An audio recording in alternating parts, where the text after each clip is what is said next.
If your dahlias gave you a big leafy plant last year and only a handful of flowers, or the tuber rotted in the ground before it ever sprouted, it is almost never bad luck.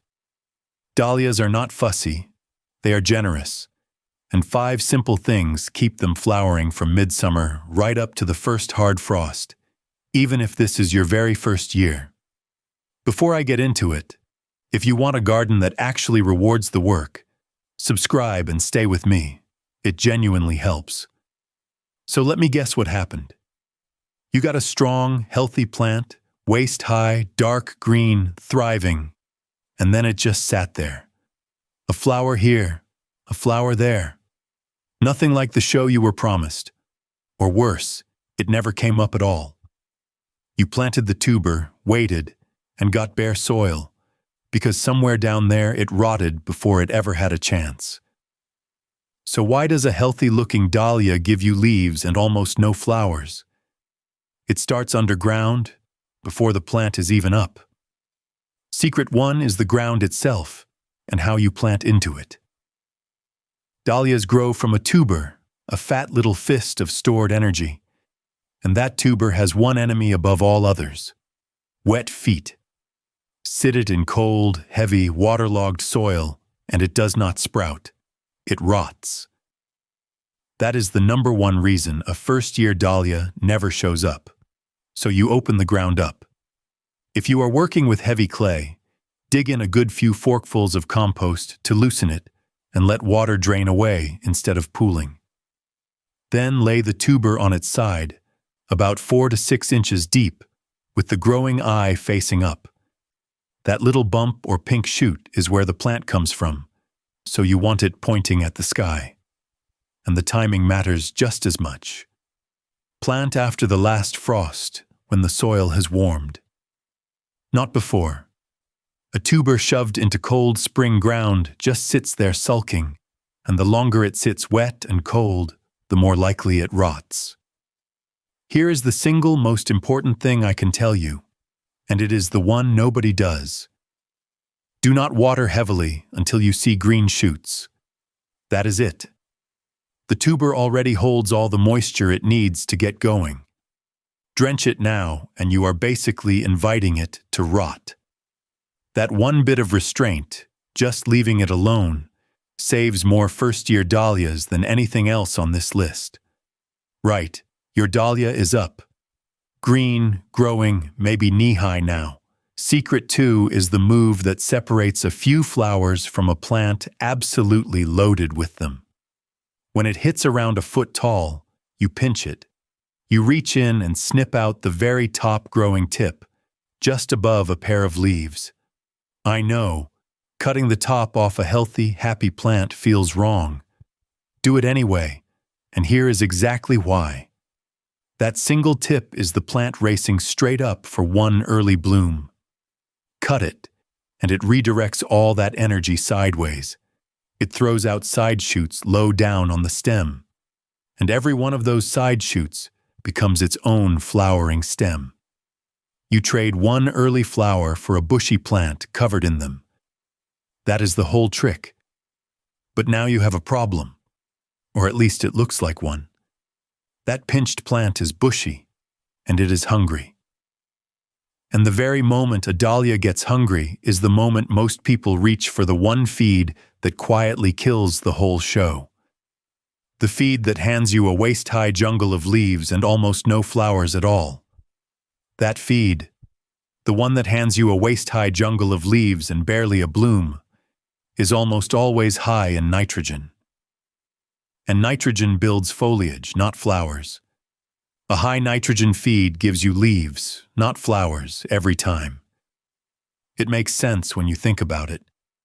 You give the plant a big hit of nitrogen, and it does exactly what nitrogen tells it to do. Grow green, grow tall, grow fast. Gorgeous, healthy, dark leaves, and almost nothing to cut for the vase.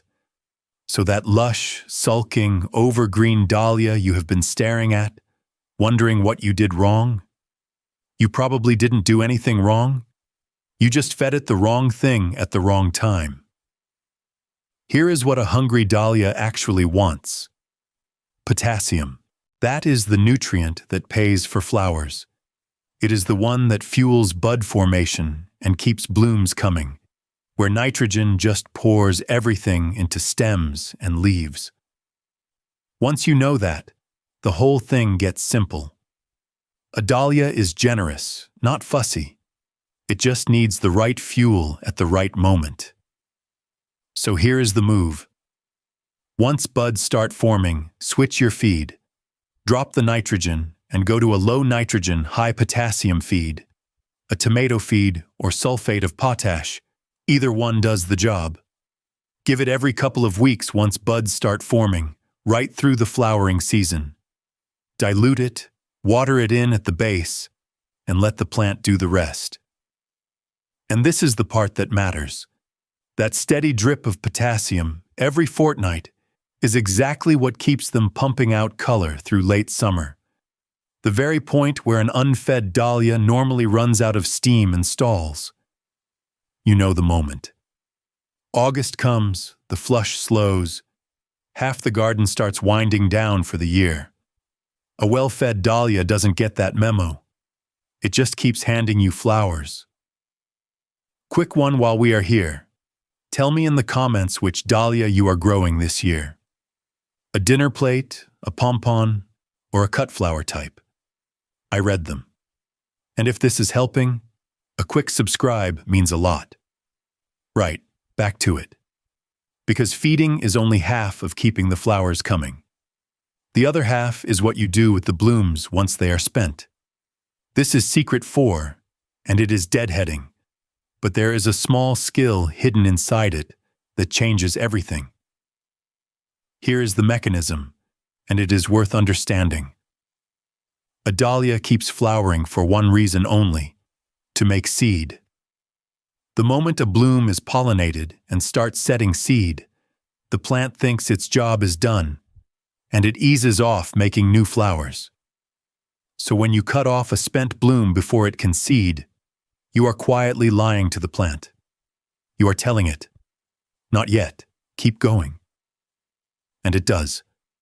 Remove the old flowers and it flowers again and again right through the season. Simple enough. Except for one thing. Here is the one that costs beginners half their flowers. Can you tell a bud from a spent bloom? They are both round, and that is exactly the trap.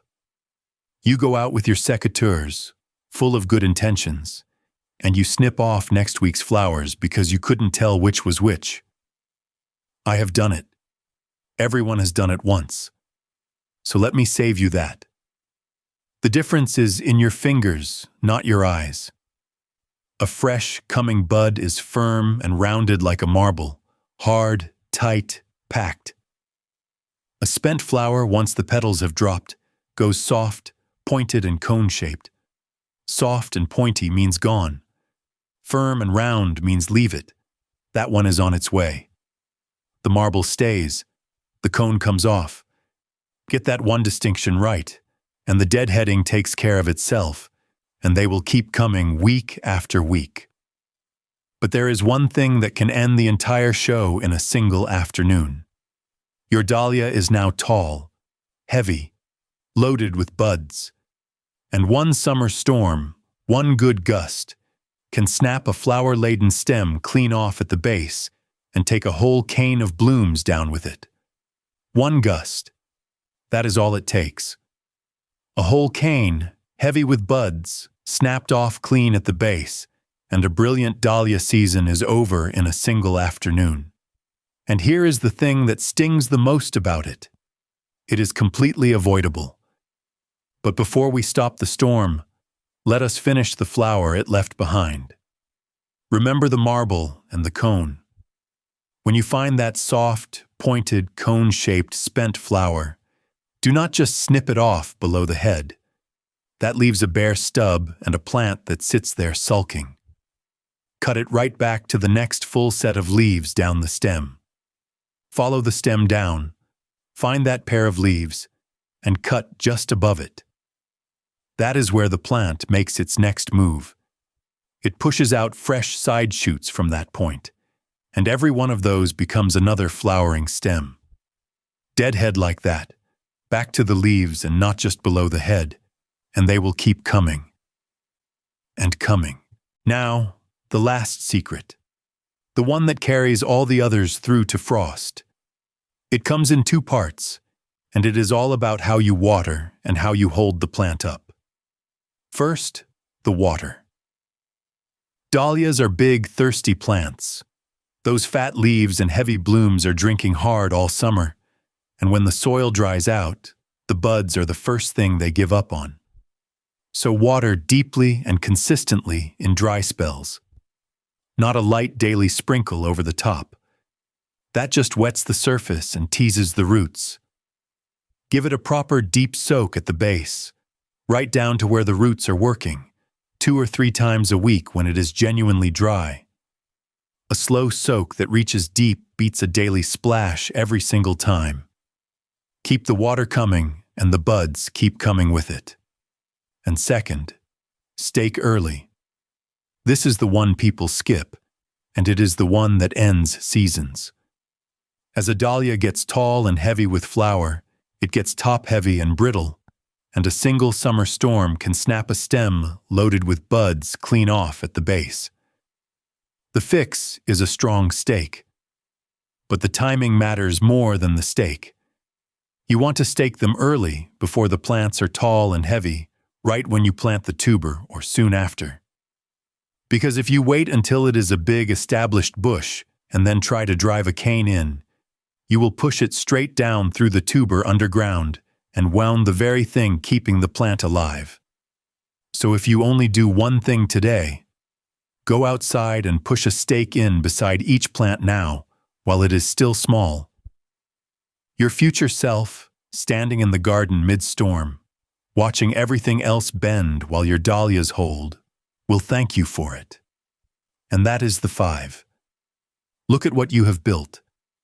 Loose, well-drained soil and a tuber planted on its side after the frost, so it sprouts instead of rots. One brave pinch when it is a foot tall, trading a single early bloom for a bushy plant covered in stems.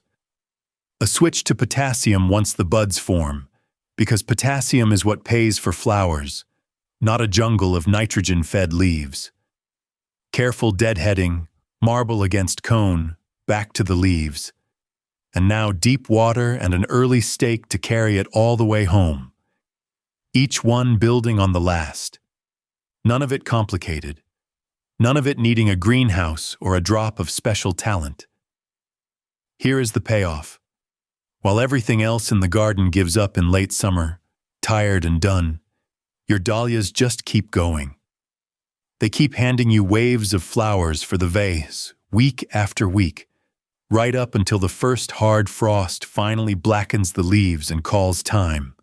That is the finish line, and the dahlia is the last one still standing at it.